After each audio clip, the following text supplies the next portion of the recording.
ಕಾಳು ಸೂಪ್ಗೆ ಮಟನ್ ಕಾಳು ಸೂಪ್ಗೆ ಒಂದು 3 ಟೇಬಲ್ ಸ್ಪೂನ್ ಅಷ್ಟು ಎಣ್ಣೆ ಹಾಕೊತಾ ಇದ್ದೀನಿ.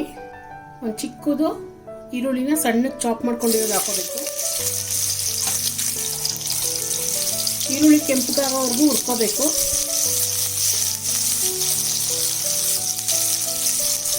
ನಾನು ಇಲ್ಲಿ 2 ಕಾಲು ತಗೊಂಡಿದ್ದೀನಿ. ಇದು ಒಂದು 3 ಜನಕ್ಕೆ ಆಗೋಷ್ಟು ಸೂಪು ಮಾಡ್ತಾ ಇರೋದು. ಸ್ವಲ್ಪ ಹುರ್ಕೋಬೇಕು ಚೆನ್ನಾಗಿ ಕಾಲನ್ನ, ಹಸಿ ವಾಸನೆ ಹೋಗ್ಬೇಕೆಲ್ಲ.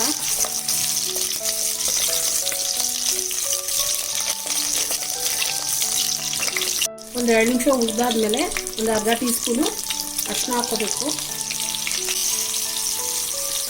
1 ಟೀ ಸ್ಪೂನ್ ಅಷ್ಟು ಸಾಲ್ಟ್ ಹಾಕೊಂಡಿದ್ದೀನಿ. ಆಮೇಲೆ ಬೇಕಂದ್ರೆ ಹಾಕೊತೀನಿ ಇನ್ನೂ ಸ್ವಲ್ಪ.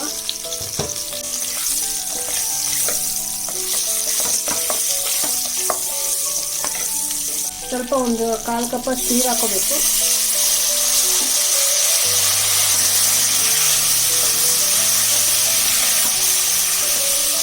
ಮೀಡಿಯಂ ಟೈಮಲ್ಲೇ ಒಂದು 5 ನಿಮಿಷ ಹಾಗೆ ಬಿಡಬೇಕು ಇದನ್ನ ಬೇಯಕ್ಕೆ. ನೋಡಿ, ಒಂದು 5 ನಿಮಿಷ ಆಗಿದೆ. ಇದಕ್ಕೆ ಧನಿಯಾ ಪೌಡರ್ ಹಾಕೋಬೇಕು. 1 ಟೇಬಲ್ ಸ್ಪೂನ್ ಧನಿಯಾ ಪೌಡರ್ ಹಾಕೊಂಡಿದ್ದೀನಿ. ಒಂದು ಅರ್ಧ ಟೀ ಸ್ಪೂನು ಜೀರಿಗೆ ಪೌಡರು, 1.5 ಟೀ ಸ್ಪೂನ್ ಅಷ್ಟು ಪೆಪ್ಪರ್ ಪೌಡರು. ಸ್ವಲ್ಪ ಪೆಪ್ಪರ್ ಜಾಸ್ತಿ ಹಾಕೋಬೇಕು. ಇದಕ್ಕೆ ಒಂದು 2 ಟೇಬಲ್ ಸ್ಪೂನ್ ಅಷ್ಟು ಶುಂಠಿ ಬೆಳ್ಳುಳ್ಳಿ ಪೇಸ್ಟ್ ಹಾಕೋತಾ ಇದ್ದೀನಿ.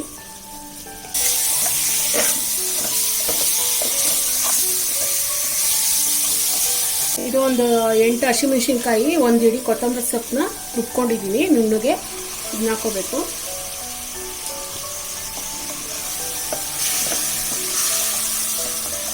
ಸ್ವಲ್ಪ 1 ನಿಮಿಷದವರೆಗೂ ಈ ಹಸಿ ವಾಸನೆ ಹೋಗೋವರೆಗೂ ಹುರ್ಕೋಬೇಕು.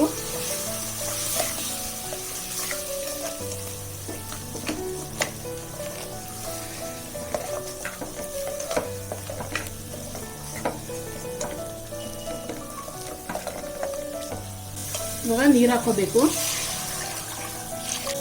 ನಾನಿಲ್ಲಿ 4 ಗ್ಲಾಸು ಬಾಂಬೆ ಗ್ಲಾಸ್ ನೀರು ಹಾಕೊಂಡಿದ್ದೀನಿ 2 ಕಾಲ್ಗೆ. ಅವಾಗಲೇ 1 ಟೀ ಸ್ಪೂನ್ ಹಾಕೊಂಡಿದ್ದೆ ಉಪ್ಪನ್ನ. ಇನ್ನೊಂದು ಟೀ ಸ್ಪೂನ್ ಹಾಕೊತಾ ಇದ್ದೀನಿ.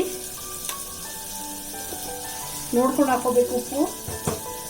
ಇವಾಗ ಸ್ವಲ್ಪ ಕೊತ್ತಂಬರಿ ಸೊಪ್ಪು ಬಿಡಿಸ್ಕೊಂಡ್ಬಿಡ್ಬೇಕು. ಇದು 4 ಗ್ಲಾಸ್ ನೀರು 2 ಗ್ಲಾಸ್ವರೆಗೂ ಹಿಂಗೋವರೆಗೂ ಕೂಗಿಸ್ತಾ ಇರಬೇಕು.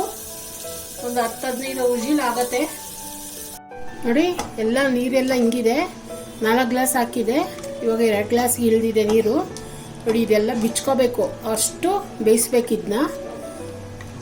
ಕರೆಕ್ಟಾಗಿ ಉಪ್ಪು ಎಲ್ಲ ಕರೆಕ್ಟಾಗಿದೆ. ಸರ್ವಿಂಗ್ ಬೌಲ್ಗೆ ಹಾಕೊತೀನಿ.